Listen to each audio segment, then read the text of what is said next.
Okay, so here's your icebreaker question for today. Have you ever done something that is difficult, but you love doing it? Have you ever done something that is difficult, but you love doing it? What is the thing that you love doing that was difficult, and why do you love doing it? Talk about that as your icebreaker, and when you're ready for the Bible study, you can press play.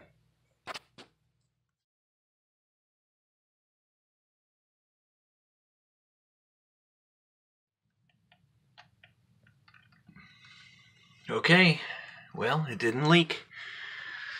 That's good news. You know, I had a plumbing project I needed to do around the house here, and I was not expecting it. Water pipes started to burst, and so, well, not burst, they got pinhole leaks. And the first one was out in the open where I could get to it. The second one then was behind the wall, and I needed to tear out parts of the wall in order to get to the plumbing. And I started to find out that the third one was also out in the open, but I started to find out as I went through that there was a lot of work to do. The pipes had been corroding. The chlorine had gotten to them, and they were copper pipes and so forth. And so I've fixed them, and actually Tracy and I did it together, and it was an unexpected project, and it was a tough project, but we got it done. Now, you know, I wanted to just say that I know how to do plumbing. I learned how to do plumbing, and I am competent at it. I'm capable of doing it. But I wouldn't say I love it. I wouldn't say that it's my favorite thing to do. What I will say, though, is that I love serving my family. I love taking care of Tracy and the kids, and now my grandson, and serving them. I love serving the church family and caring for people, even if they're not a part of the church family. I love serving and caring for people as well. That is something that has grown in me over the years. And what you're going to see here is, as you read this passage, is that Paul is doing something that he loves to do, even though it is very difficult, much more difficult than doing an unexpected plumbing job and tearing out drywall and having to change pipes out because they had corroded. Paul is going to find himself falsely accused. He's going to find himself misunderstood. And the Jewish folks in Jerusalem are going to come at him, and come at him hard. In fact, they're going to try to kill him. And so it's just not a pretty situation. But Paul went to Jerusalem because God called him to. He didn't back down. And this entire time he's been doing what he absolutely loves, which is walking with God and helping others to do the same. So what I'd like for you to do is to read the passage, see what's going on with Paul, and what happens for him. And then talk about this a little bit. Have you ever been falsely accused or misunderstood? Have you ever been misunderstood or falsely accused? And how did you react? What did you do when somebody falsely accused you? What we see is that Paul responds in a way that's kind of surprising. It's not normal for us. And so read that, talk about those questions with your group, and when you're ready to go, you can press play to continue.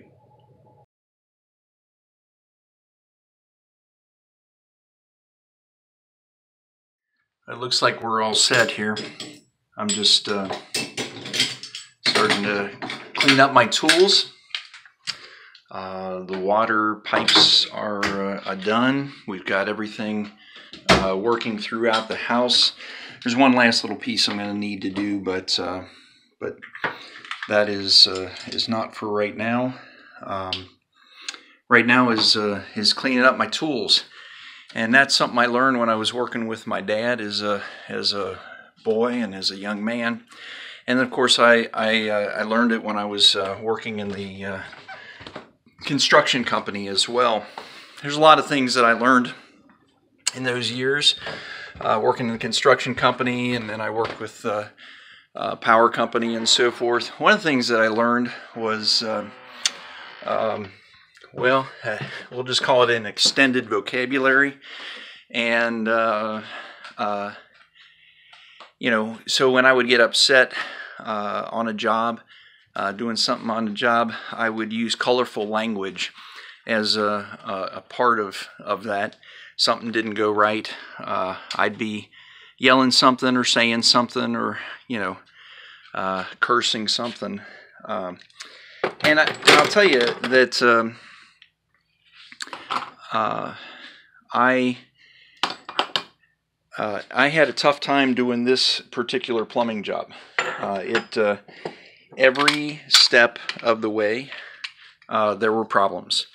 The tear outs took a lot longer than it should have, or that I would have expected it to. Every scenario created a unique set of challenges.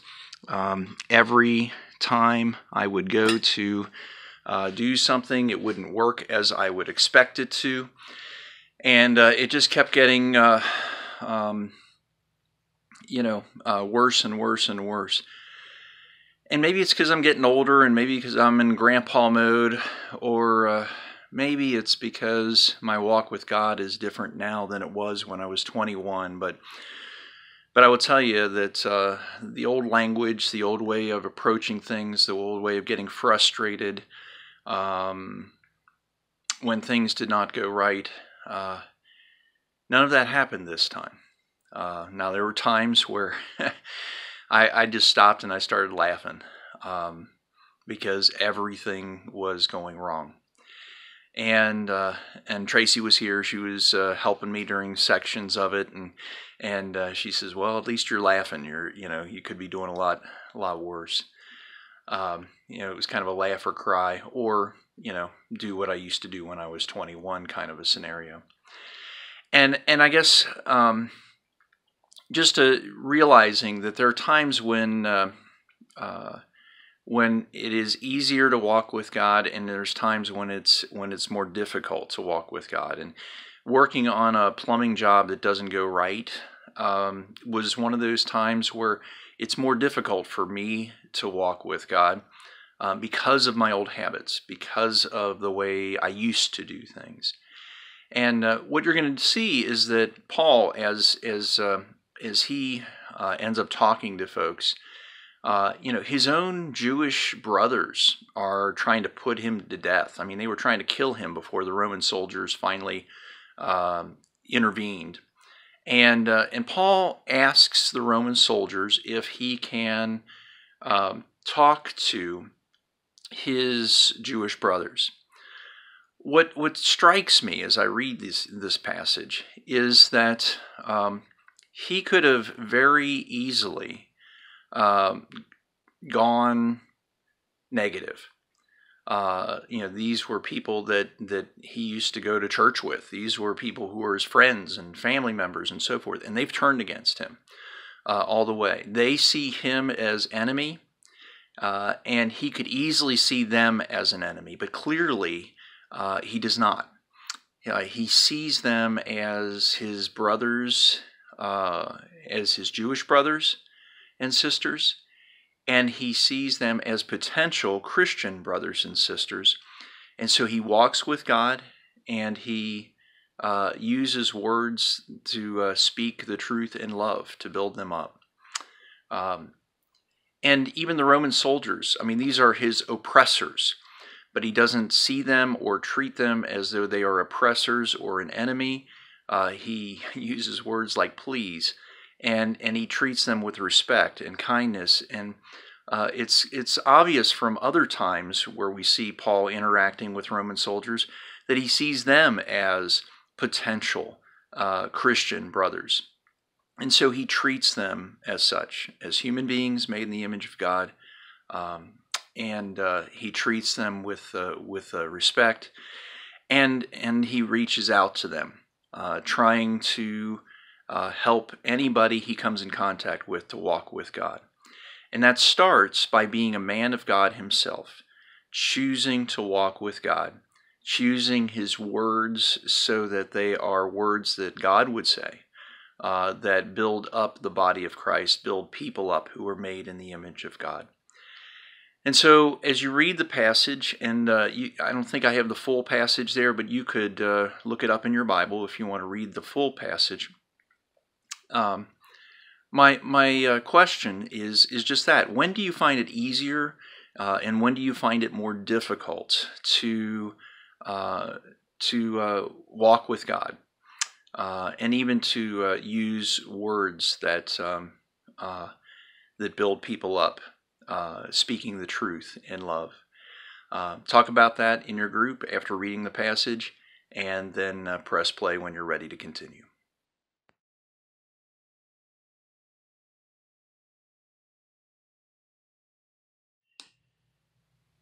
So this may not look like a lot to you, but to me this represents an awful lot of work over about a 3-day time period.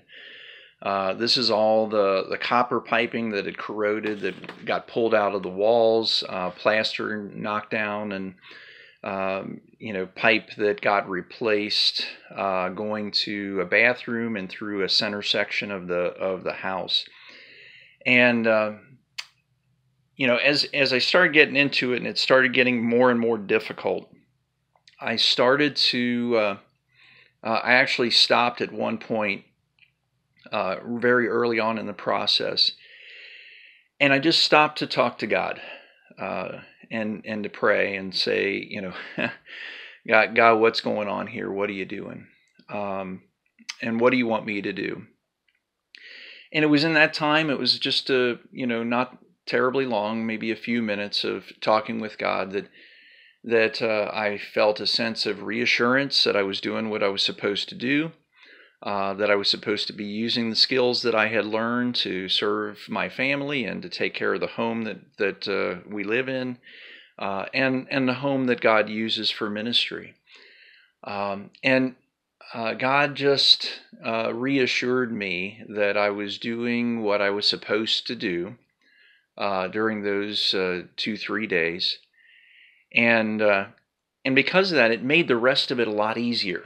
Actually, when I started running into problems going along, I just kept pegging back to that little time of prayer where I had a calm and a reassurance from God that I was doing what I was supposed to do. And it helped me to remain calm all the way through as I was working on the project. It made my relationship with Tracy a lot better as we were going through. It didn't drive a wedge between us or get her upset, or we didn't get upset at each other and so forth. And it all pegs back for me to that prayer toward the beginning, when I was reminded that God was with me and that I was doing what God wanted me to do, what God was calling me to do. So as you read this last segment, what you're going to find is that Paul is going to almost get beaten by the Roman soldiers until he tells them that he is a Roman citizen. And that is going to set a whole bunch of things in place, which we're going to actually start covering in the next couple of weeks as we continue on in the book of Acts. But for today and for this passage, what you're going to find is that as Paul tells them that he is a Roman citizen, it stops them from beating him. and he then has the opportunity to be in jail without being hurt and beaten, and he's going to get a fair trial as a Roman citizen. And I end up thinking about how big God is to work something like that out. Paul, part of the discussion is that the soldier's going to try to find out if Paul purchased his citizenship, which is something you could do back then. And that would give the soldier at least an out because he had ordered Paul to be whipped, to be beaten, and you don't do that with citizens before they have a fair trial. You could do that with somebody that wasn't a Roman citizen, but Paul was a Roman citizen. And part of what the soldier was trying to find out was, well, is that something that happened recently? And I could claim that I didn't see the paperwork or whatever. But that wasn't the case. Paul has been a citizen since birth. And so, I just end up thinking about how big is our God, that he worked it out, that Paul was a citizen of the Roman government at birth, and that would be used when he is much further along in his life as an adult to keep him from being put to death, to keep him from being beaten by the Roman government. And what we're going to find over the upcoming weeks is to keep him in a situation where he is actually protected from the people who want to kill him, and yet with enough open access that he is able to continue to spread the good news of the gospel. What a big God, an amazing God that we serve.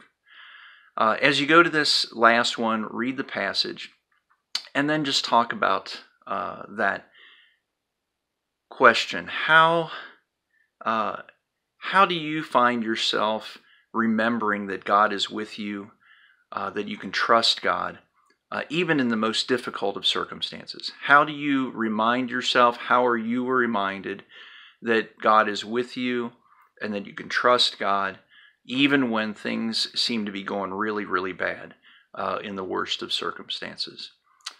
Talk about that with your group. Pray for one another. Encourage each other in your walk and in your faith. Know that I am praying for you as well. Be encouraged. Know that you are not alone. God is with you, and prayer warriors like myself are praying for you. God bless.